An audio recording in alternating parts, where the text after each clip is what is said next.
चलिए इस क्वेश्चन को बना लिए, इसको लिख लिए थे आप लोग, पिछले लेक्चर में लिख लिए थे। चलिए तो नेक्स्ट क्वेश्चन करेंगे, इस सेगमेंट का इस लेक्चर का नेक्स्ट क्वेश्चन करेंगे।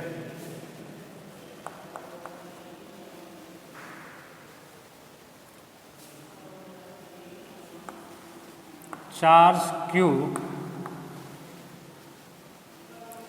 is distributed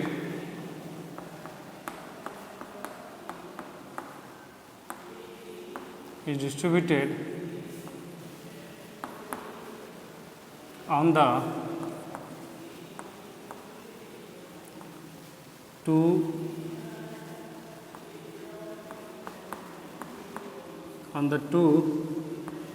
concentric sphere such of radius, two concentric sphere of radius are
दो कंसेंट्रिक स्फीयर है।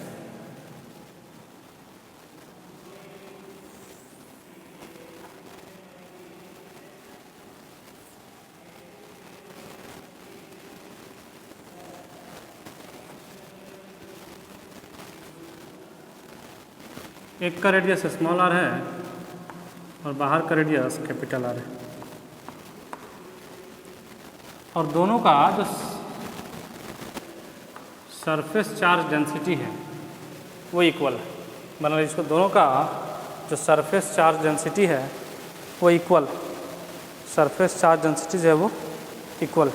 और टोटल चार्ज जो है Q, टोटल चार्ज Q इस तरह से डिस्ट्रीब्यूट हुआ है, टोटल चार्ज Q इस तरह से डिस्ट्रीब्यूट हुआ है कि दोनों का सरफेस चार्ज डेंसिटी, देखिए होलो स्फीयर है तो होलो स्फीयर है तो इसका सरफेस चार्ज डेंसिटी ही होगा।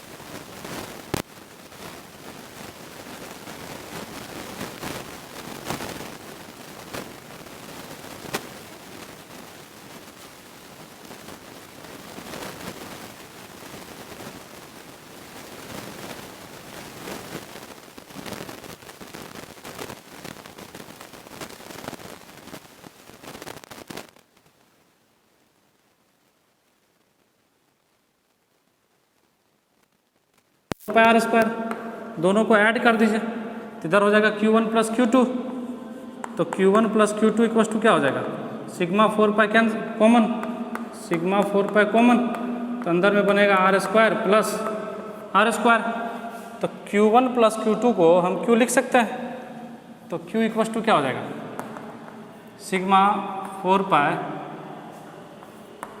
Are square plus R square, तो Q इक्वल्स टू क्या हो जाएगा, चलिए यहाँ रहने दीजिए, Q इक्वल्स टू हो गया sigma 4 pi are square plus R square, तो जब कभी भी सिग्मा का जरूरत पड़ेगा तो हम निकाल लेंगे। चलिए देखते हैं, अब पोटेंशियल निकालना है, यहाँ पे पोटेंशियल निकालना है यहाँ पे, ठीक है, सेंटर पे, तो इसके द्वारा क्या हो जाएगा KQ1 बाय स्मॉल आर, और इसके द्वारा क्या हो जाएगा KQ2 by capital R, KQ1 by small R, KQ2 by capital are.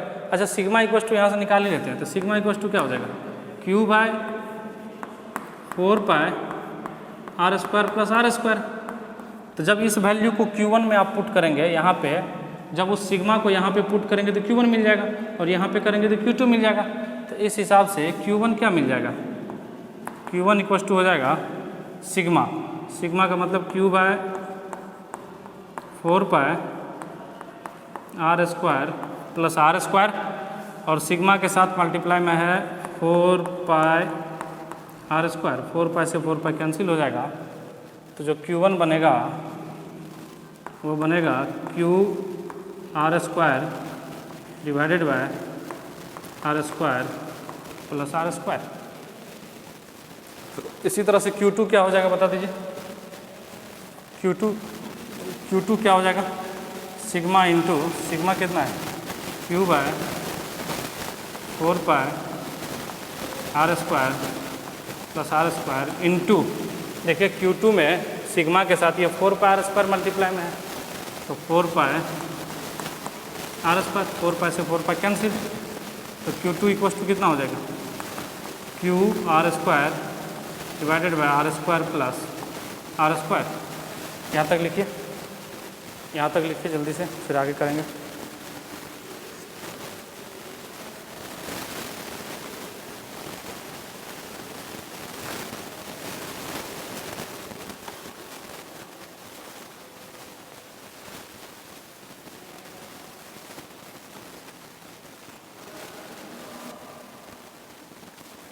लिख लिए, लिख लिए, चलिए तो अब क्या दिक्कत है, लिख लिए तो पोटेंशियल एट सेंटर क्या हो जाएगा, potential at centre, potential at centre Q1 by small R plus Q2 by capital R. अब Q1 का वैल्यू यहाँ से उठा के रखिए और Q2 का वैल्यू यहाँ से उठा के रखिए, तो हो जाएगा Q1 का वैल्यू कितना है, पहले तो 1 बाय आर, Q1 कितना है Q R square divided by R square plus R square plus 1 by R, Q2 कितना है Q R square divided by R square plus R square. कोई दिक्कत नहीं है, यहाँ एक आर से एक आर खत्म हो जाएगा, तो वी सी इक्वल्स टू, अच्छा Q बाय ये कॉमन हो जाएगा, Q by R square plus R square common हो जाएगा, अंदर में क्या बचेगा, यहाँ से R प्लस यहाँ से R, ये हो गया पोटेंशियल एट द सेंटर। इसको लिख लीजिए, इसको लिख लीजिए आराम से।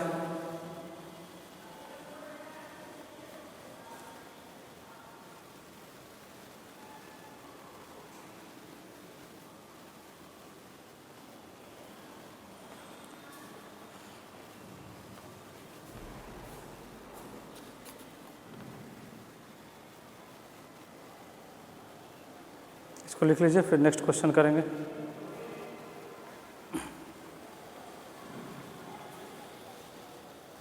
लिख लिए,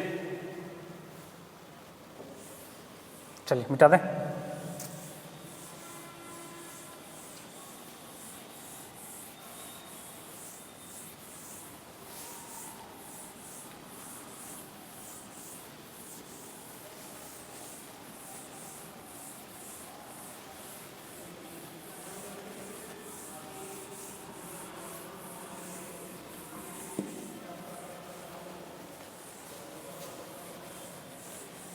चलिए नेक्स्ट क्वेश्चन देखेंगे।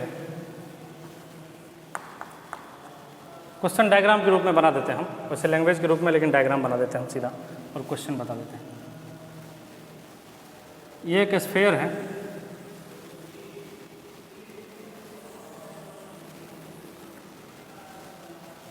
एक स्फीयर है,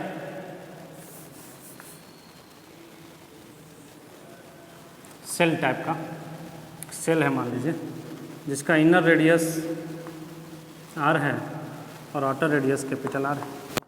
बीच में मटेरियल भरा हुआ, ये इस तरह से बीच में मटेरियल भरा हुआ, बीच में मटेरियल भरा हुआ। इसके सेंटर पे एक चार्ज स्मॉल q और इसके आउटर सरफेस पे एक चार्ज कैपिटल Q है। तो आपको बताना है inner surface charge density and outer surface charge density. Find the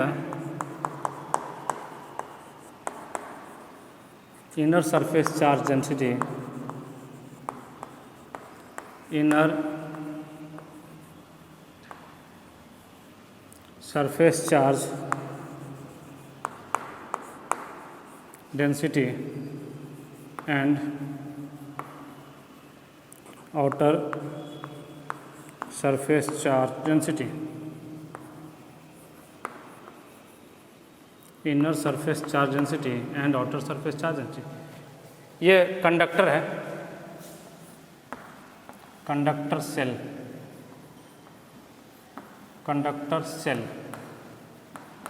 cell जिसका इनर रेडियस R है, आउटर रेडियस कैपिटल R है। अंदर में एक पॉइंट चार्ज Q है, बाहर में एक चार्ज, ये डिस्ट्रीब्यूटेड है। आउटर सरफेस पे ये चार्ज Q डिस्ट्रीब्यूटेड है। तो आपको बताना है inner surface charge density and outer surface charge density. एक बार ट्राई कर लीजिए।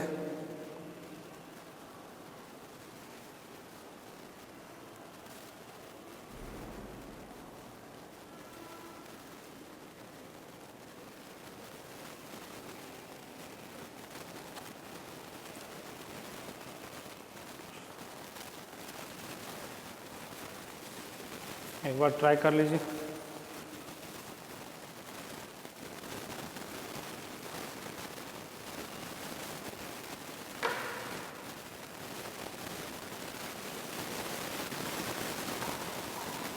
चलिए देखते हैं, बता दो इसको। देखिए होगा क्या, ये कंडक्टर है, तो यहाँ पे जब चार्ज Q है, यहाँ पे चार्ज Q है, तो इस सरफेस पे कुछ चार्ज इंड्यूस्ड हो जाएगा, इस सरफेस पे कुछ चार्ज इंड्यूस्ड हो जाएगा। बोलिएगा क्यों हो जाएगा? क्योंकि आप लोग जानते हैं कि कंडक्टर के अंदर में इलेक्ट्रिक फील्ड क्या होता है, जीरो होता है। कंडक्टर के अंदर में इलेक्ट्रिक फील्ड कितना होता है, जीरो होता है। तो मान लीजिए कि यहाँ पे एक गॉसियन सरफेस ड्रॉ, मान लेते हैं कि इसके इनर सरफेस पे Q1 चार्ज इंड्यूस्ड होता है। मान लेते हैं कि इसके इनर सरफेस पे Q1 चार्ज इंड्यूस्ड हुआ। तो इसका ये गॉसियन सरफेस ड्रॉ कर लीजिए, ये गॉसियन सरफेस ड्रॉ कर लीजिए, गॉसियन सरफेस ड्रॉ कर लीजिए।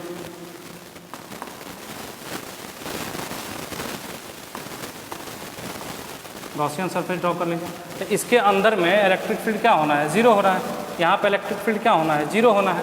तो जीरो होने के लिए देखिएगा, इलेक्ट्रिक फील्ड का फार्मूला क्या होता है, गॉस लॉ से EdS equals to Q enclose divided by epsilon nought, divided by epsilon nought. और ये E जीरो होना है, E जीरो होने के बाद जीरो हो गया। अंदर में चार्ज कितना हो गया, ये Q और ये Q1, तो Q plus Q1 divided by epsilon nought. तो यहाँ से Q1 इक्वल्स टू क्या हो गया, माइनस Q। यहाँ से Q1 इक्वल्स टू क्या हो गया, माइनस Q। और ये पहले भी बता चुके हैं कि अगर अंदर में चार्ज Q है, इसके इनर सरफेस पे एक चार्ज डेवलप हो जाएगा, एक नेगेटिव चार्ज। इसके इनर सरफेस पे एक नेगेटिव चार्ज डेवलप हो जाएगा। इसको इंड्यूस्ड चार्ज कहते हैं, इसको इंड्यूस्ड चार्ज कहते हैं। और ये इसके अमाउंट के बराबर, मतलब माइनस Q के बराबर होगा। समझिएगा, ये निकल दिया ना। देखिए इलेक्ट्रिक फील्ड जीरो होना है, क्योंकि किसी भी कंडक्टर के अंदर इलेक्ट्रिक फील्ड लाइन्स नहीं होती है। किसी भी कंडक्टर के अंदर, पहले ही बता चुके हैं EFL में, इलेक्ट्रिक फील्ड लाइन्स नहीं होती है। तो यहाँ पे जब लाइन्स नहीं होगा तो यहाँ पे क्या होगा, इलेक्ट्रिक फील्ड जीरो। तो यहाँ पे जब इलेक्ट्रिक फील्ड जीरो होगा तो E डॉट ds जीरो, और यहाँ से Q enclose divided by epsilon not. अच्छा, Q इनक्लोज, अंदर में कितने चार्ज बनते हैं, तो ये चार्ज और ये Q1 जो माने थे, ये माना हुआ चार्ज है। हम मान लिए थे कि इंड्यूस्ड चार्ज जो है वो Q1 है।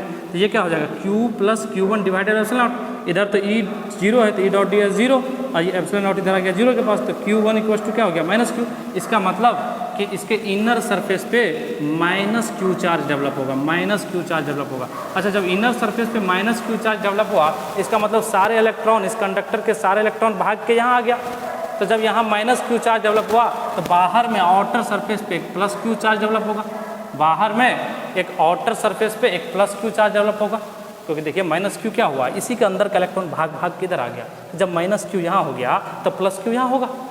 तो इनर सरफेस चार्ज डेंसिटी जो हो जाएगा, सिग्मा इनर जो हो जाएगा वो क्या हो जाएगा, इनर सरफेस पे देखिए कितने चार्ज हैं, minus Q divided by area कितना है, एरिया अंदर का एरिया कितना हो जाएगा 4 pi are square, 4 pi are square, 4 pi are square.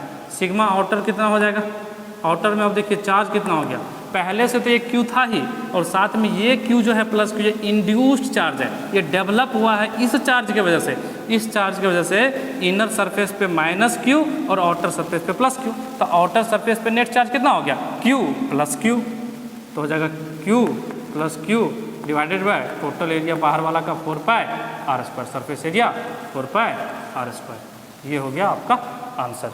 इसको लिख लीजिए जल्दी से, इसको लिख लीजिए।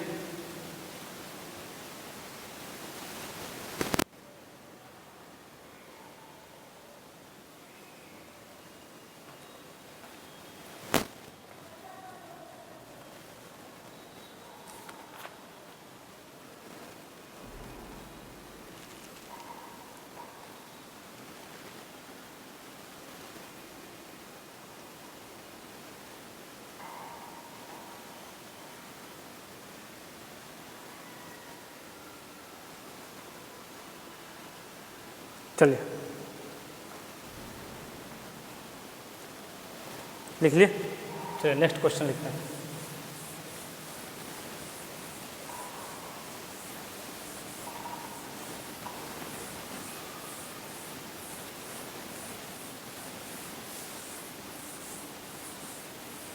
नेक्स्ट क्वेश्चन लिखते हैं।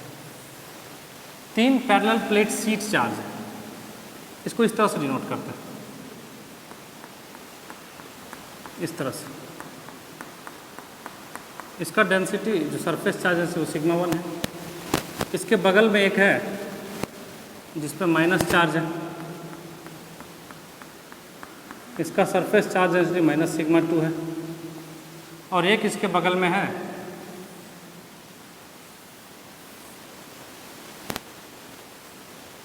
इस पे भी माइनस चार्ज है और इसका जो है माइनस सिग्मा 3।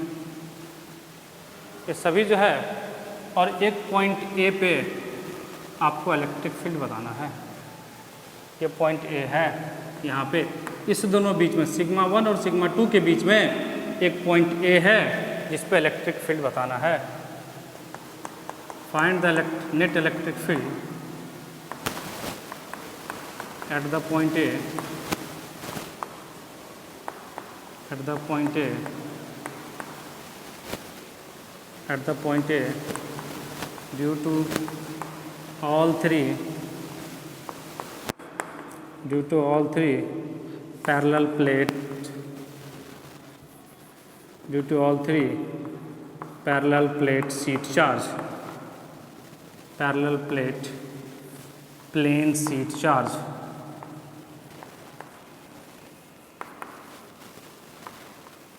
ये चार्ज का बस प्लेन है, ये किसी कंडक्टर वगैरह पे नहीं रखा गया, बस ऐसे चार्ज है, यहाँ प्लस यहाँ प्लस यहाँ प्लस, फिर इसके नीचे प्लस, इसके नीचे प्लस, इसके नीचे प्लस। एक बार ट्राई करिए, बहुत ही आसान क्वेश्चन है, एक बार ट्राई करिए।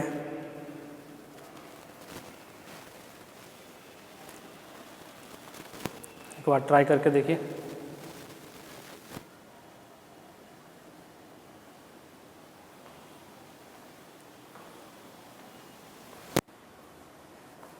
चलिए देखते हैं, मिटा दो इसको। पॉइंट ए पे सबसे पहले हम इलेक्ट्रिक फील्ड का डायरेक्शन देख लेते हैं। ये प्लस चार्ज है तो इसके द्वारा इलेक्ट्रिक फील्ड मान लेते हैं सिग्मा 1 इस डायरेक्शन में, प्लस चार्ज से दूर जाता हुआ। ये पॉइंट ए है तो यहाँ से E1 इधर बनेगा। देखिए ये प्लस चार्ज है ना, तो इससे दूर जाता हुआ E1 इधर बनेगा। ये माइनस चार्ज है तो E2 इधर की तरफ, और E3 भी माइनस की तरफ, E3 भी इधर बनेगा, ये तीनों इसी पॉइंट पे, मतलब E1 भी इधर, E2 भी इधर, E3 भी इधर। तो पॉइंट ए पे नेट इलेक्ट्रिक फील्ड हो जाएगा, electric field at point A जो हो जाएगा वो क्या हो जाएगा, E1 plus E2 plus E3, क्योंकि तीनों का डायरेक्शन सेम है, तीनों का डायरेक्शन सेम है, तो E1 plus E2 plus E3। अच्छा, ये प्लेन प्लेट शीट चार्ज है, ये प्लेन शीट चार्ज है, तो इसके द्वारा क्या होता है, सिग्मा बाय 2 एप्सिलॉन नॉट, इसके द्वारा क्या हो जाएगा, डायरेक्शन तो ले ही लिए, डायरेक्शन तो ले ही लिए, plus sigma by 2 epsilon nought, इसके द्वारा क्या हो जाएगा, इसके द्वारा plus sigma 1 sigma 2 sigma 3 by 2 epsilon nought. तो 1 बाय 2 एप्सिलॉन नॉट कॉमन हो गया और अंदर में बच गया sigma 1 plus sigma 2 plus sigma 3। इसको लिख लीजिए, जल्दी से लिख लीजिए।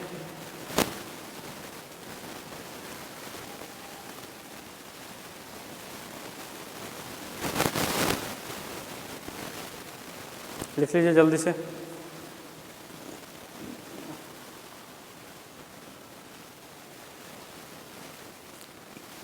लिख लिया।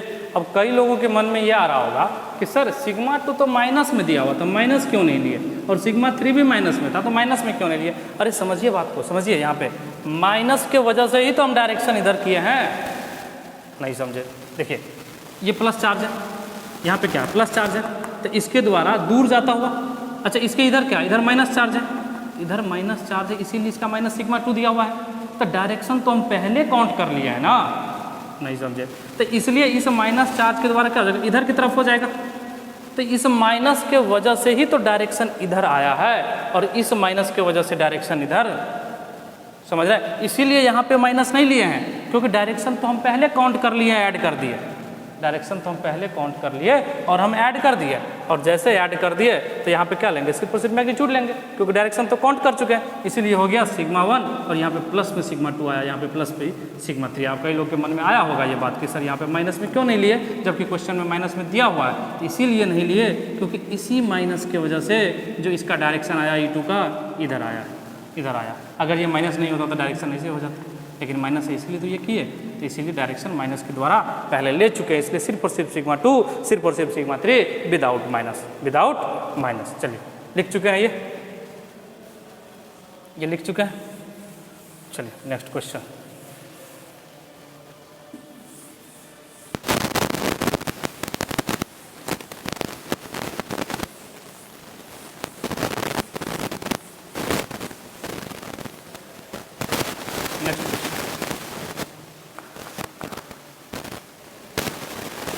एक इन्फिनाइट लाइन चार्ज, ये इन्फिनाइट लाइन चार्ज है,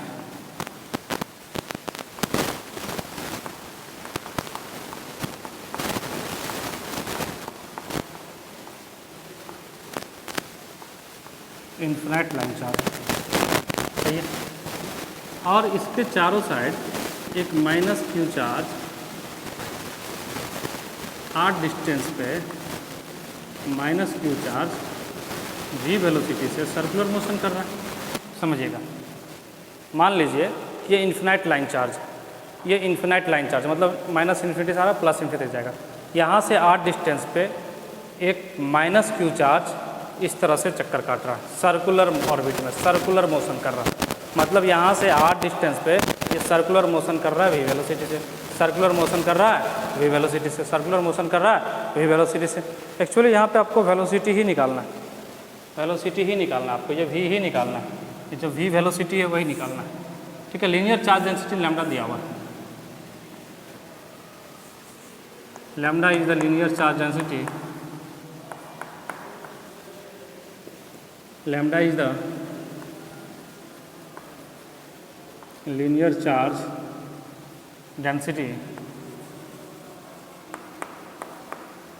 density then find the velocity of v, then find the velocity v of charge minus q, चलिए ट्राई करिए, इसका वेलोसिटी बताना है चार्ज माइनस क्यू का। चलिए एक बार ट्राई करिए। इसका मास m मान लीजिएगा, जो मास ऑफ चार्ज है वो m है, मास ऑफ चार्ज जो है वो m मान लीजिएगा, mass of charge is m, mass of charge minus Q,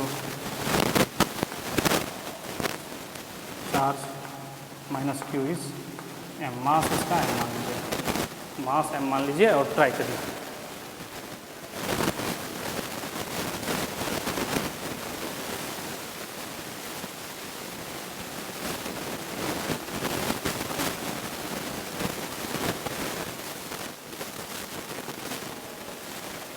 try करिए।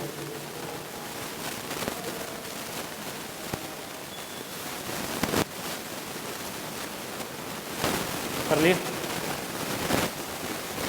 चलिए हम इधर कोशिश करते हैं।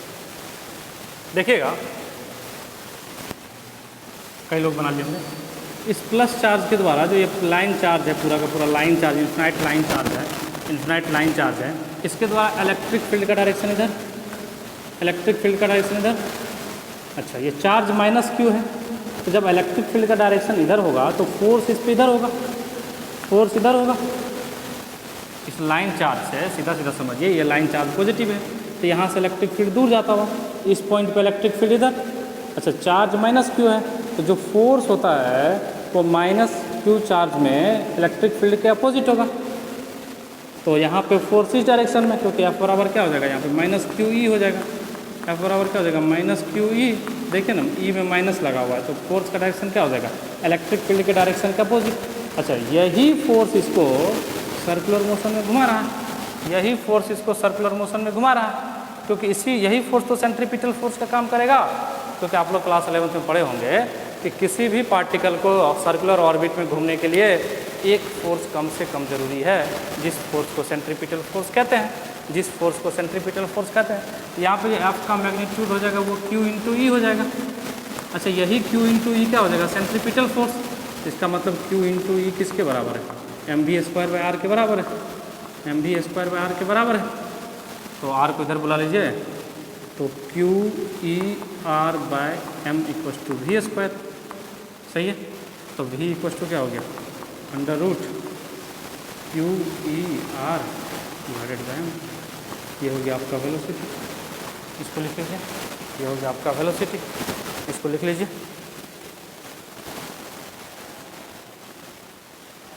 इसको लिख लीजिए।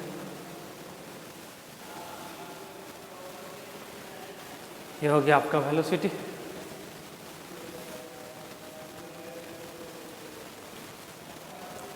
अब देखिए ध्यान से, भी किसके डायरेक्टली प्रोपोर्शनल टू हो गया, आर के डायरेक्टली प्रोपोर्शनल। भी किसके डायरेक्टली प्रोपोर्शनल हो गया, आर और क्यू के डायरेक्टली प्रोपोर्शनल। मतलब जितना आर बढ़ाएंगे रूट में डायरेक्टली है, ठीक है, मतलब आर के पावर 1/2, जितना आर बढ़ाएंगे वेलोसिटी उतना ज़्यादा, चार्ज जितना बढ़ाएंगे उतना ज़्यादा वेलोसिटी, इलेक्ट्रिक फील्ड भी जितना ज़्यादा होगा। तो कहने का मतलब अगर मान लिया ये प्लस चार्ज है और आर अगर दूर में है, दूर में है, तो देखिए ना यहाँ पे डायरेक्टली प्रोपोर्शनल होता है, ये M V square by R होता है, M V square by R होता है। जो सेंट्रीपिटल फोर्स होता है वो M V square by R होता है। ये क्लास 11 में डिटेल में पढ़े होंगे आप लोग सर्कुलर मोशन में, ठीक है। चलिए इसको लिख लीजिए। तो आज के लिए इतना ही, फिर नेक्स्ट क्लास में अपने लोग पोटेंशियल एनर्जी पढ़ेंगे, नेक्स्ट क्लास में अपने लोग पोटेंशियल एनर्जी पढ़ेंगे, एक्सटर्नल फील्ड में डायपोल पढ़ेंगे। बाकी अब एक लेक्चर शायद 1 या 2 लेक्चर और बचा है, ठीक है, उसके बाद ख़त्म हो जाएगा। तब तक के लिए बहुत बहुत धन्यवाद, बाय।